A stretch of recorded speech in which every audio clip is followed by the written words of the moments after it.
Support करो में आप सभी का एक बार फिर से स्वागत है। आज मैं बात करने जा रहा हूँ बजट 2021 का। वित्त मंत्री ने किसको दिया झटका और किसको मिली सौगात, जानिए 10 बड़ी बातें। आइए संक्षिप्त में जानते हैं कि आज बजट में क्या पेश किया गया। विदेश से आए मोबाइल होंगे महंगे। स्वास्थ्य बजट 94 करोड़ से बढ़कर 2.3 लाख करोड़ हुए। कोरोना वैक्सीन के लिए 35,000 करोड़ रुपये। 75 साल के ऊपर के पेंशनधारी ब्याज से आय वालों को रिटर्न में छूट।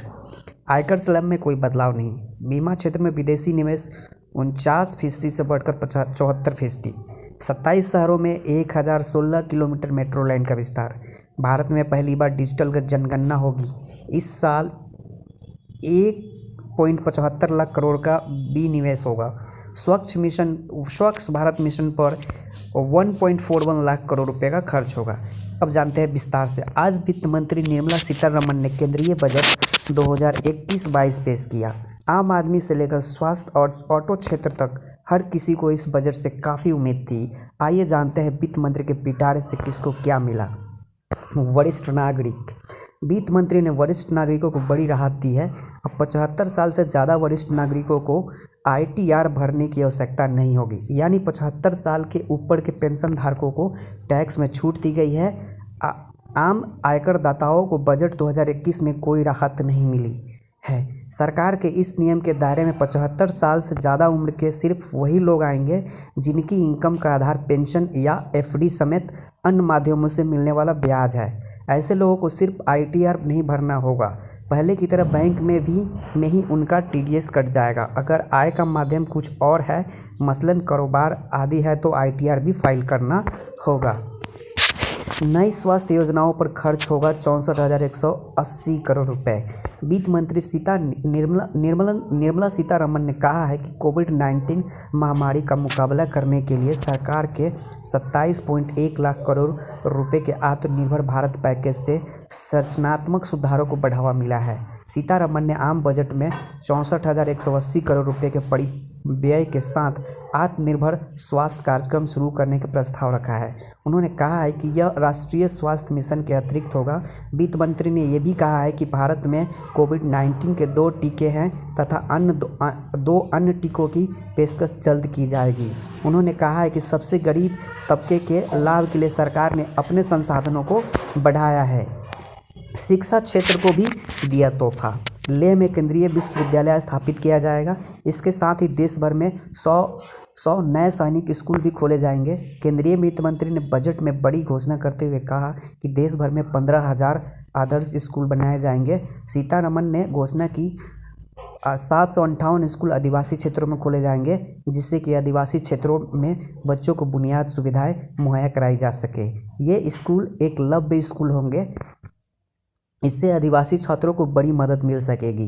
बजट भाषण में केंद्रीय मंत्री ने कहा कि स्कूली शिक्षा को बढ़ावा देना और प्रभावी गुणवत्ता को दृष्टिगोचर करते हुए 15,000 सरकारी स्कूलों का स्तर बढ़ाएगा। नई राष्ट्रीय शिक्षा नीति 2020 के प्रावधानों के तहत हायर एजुकेशन कमीशन का गठन किया गया है।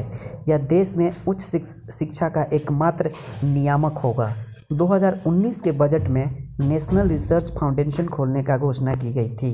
अब 2021-22 के बजट में इसके लिए अगले 5 साल के लिए 50,000 करोड़ की व्यवस्था की जा रही है, ताकि देश भर में अनुसंधान को बढ़ावा दिया जा सके। जानता है कृषि क्षेत्र में बजट में किसानों और कृषि क्षेत्र में जुड़े लोगों को भी बड़ी सौगात दी गई है। सरकार का दावा है कि अगले वर्ष तक देश के किसानों की आय दुगनी हो जाएगी। वित्त मंत्री ने अपने भाषण में किसानों को उनकी लागत से 1.5 गुना ज़्यादा देने का प्रयास करने का ऐलान किया है। देश में गेहूं उगाने वाले किसानों की संख्या दुगनी हो गई है।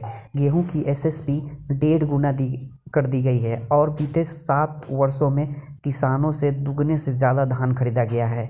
उनसे सरकारी खरीद के प्रयास किए जा रहे हैं और उनके भुगतान में तेज़ी आई है। वित्त मंत्री ने कहा है कि मोदी सरकार की ओर से हर सेक्टर में किसानों को मदद मिल रही है। UPA सरकार से करीब 3 गुना राशि मोदी सरकार ने किसानों को खाते में पहुंचाई है। दाल, गेहूं, धान समेत अन्य फसलों की एमएसपी भी बढ़ाई गई है। वित्त मंत्री ने कहा कि धान खरीदारी पर 2013-14 में 63,000 करोड़ रुपए खर्च हुए थे, जो बढ़कर 1,45,000 करोड़ रुपए हो चुका है। इस साल यह आंकड़ा 1,72,000 करोड़ तक पहुंच सकता है। रेल बजट पर खर्च होंगे 1.10 लाख करोड़ रुपए। वित्त मंत्री ने रेलवे को बड़ी सौगात देने की घोषणा की है। वित्त मंत्री ने साल 2030 तक तैयार होने वाली भारतीय रेल की नई योजनाओं के बारे में बताया। अपने भाषण में उन्होंने कहा कि इस साल रेल बजट पर 1.10 लाख करोड़ रुपए खर्च किए जाएंगे। इनमें से पूंजीगत व्यय के लिए 1.7 करोड़ रुपए का प्रावधान किया गया है। उन्होंने बताया कि साल 2023 तक देश की 100% ट्रेनें बिजली से चलने लगेगी। शहरों में मेट्रो ट्रेन सर्विस और सिटी बस सर्विस को बढ़ाने में के भी प्रावधान किए जा रहे हैं। वहीं रेलवे की प्राथमिकताओं पर भाषण देते हुए वित्त मंत्री ने ईस्टर्न और वेस्टर्न डीएफसी के विस्तार की बात की। बैंकों में 20,000 करोड़ रुपए की पूंजी डालेगी सरकार। सरकार अगले वित्त वर्ष में सार्वजनिक क्षेत्र में के बैंकों में 20,000 करोड़ रुपए पूंजी डालेगी। पूंजी के मिलन से इन बैंकों को पूंजी संबंधित नियामकीय शर्तों को पूरा करने में आसानी होगी। चालू वित्त वर्ष में सरकार ने बैंकों को पुनः पूंजीकरण के लिए 20,000 करोड़ रुपए का प्रावधान किया था। वित्त वर्ष 2019-20 में सरकार ने सार्वजनिक क्षेत्र में के बैंकों में 70,000 करोड़ का पूंजी डालने का प्रस्ताव किया था। 8,500 किलोमीटर की राजमार्ग परियोजनाएं। देश के बुनियादी ढांचे को बेहतर बनाने पर जोर देते हुए वित्त मंत्री निर्मला सीतारमण ने कहा कि मार्च 2022 तक देश में 8,500 किलोमीटर की राजमार्ग परियोजनाओं को आवंटन किया जाएगा। पश्चिम बंगाल को 25,000 करोड़ रुपए की राजमार्ग परियोजनाएं दी जाएगी। केरल को 65,000 करोड़ रुपए और पश्चिम बंगाल को 25,000 करोड़ रुपए की परियोजनाएं दी जाएगी। उन्होंने असम को 3,400 करोड़ रुपए की सड़क परियोजनाएं देने का भी ऐलान किया। शहरी क्षेत्रों में सार्वजनिक परिवहन के लिए 18,000 करोड़ रुपए की योजना की भी घोषणा की गई। डिजिटल भुगतान को बढ़ावा देने के लिए 1,500 करोड़ की योजना। केंद्र सरकार ने देश में डिजिटल भुगतान को बढ़ावा देने के लिए 1,500 करोड़ रुपए की योजना का प्रस्ताव रखा है। वित्त मंत्री निर्मला सीतारमण ने कहा कि पिछले कुछ समय में डिजिटल भुगतान में कई गुना वृद्धि हुई है। उन्होंने 2021-22 का बजट पेश करते हुए कहा, डिजिटल लेन देन को और बढ़ावा देने के लिए मैं 1,500 करोड़ रुपए की योजना का प्रस्ताव रखती हूँ, जिससे डिजिटल भुगतान को बढ़ावा देने के लिए वित्तीय प्रोत्साहन दिया जाएगा। सीतारमण ने कहा कि 2019 के उनके बजट भाषण में राष्ट्रीय अनुसंधान फाउंडेशन की घोषणा की गई थी। हमने औपचारिकताएं तय कर ली है और एनआरएफ पर अगले 5 सालों में परिव्यय 50,000 करोड़ रुपए होगा। स्वैच्छिक वाहन कबाड़ नीति की घोषणा। वित्त मंत्री निर्मला सीतारमण ने पुराने तथा प्रदूषण फैला रहे वाहनों को हटाने के लिए बहुप्रचलित स्वैच्छिक वाहन कबाड़ नीति की सोमवार को घोषणा की। निजी वाहनों को 20 साल होने तथा वाणिज्यिक वाहनों को 15 साल होने पर फिटनेस जांच करानी होगी।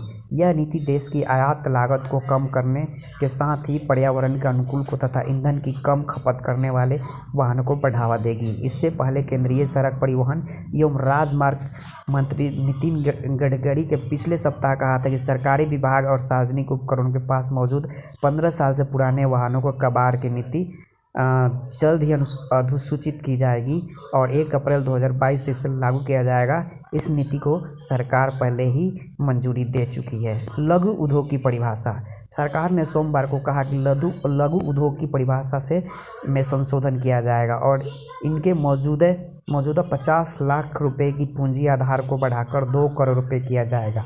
वित्त मंत्री सीतारमण ने 2021-22 के आम बजट के वित्तीय उत्पादों के लिए निवेशक चार्टर शुरू करने का प्रस्ताव भी रखा। उन्होंने कहा कि बैंकों की फंसे कर्ज को समस्याओं से निपटने के लिए एक परिसंपत्ति पुनर्निर्माण और प्रबंधन कंपनियां स्थापित की जाएगी।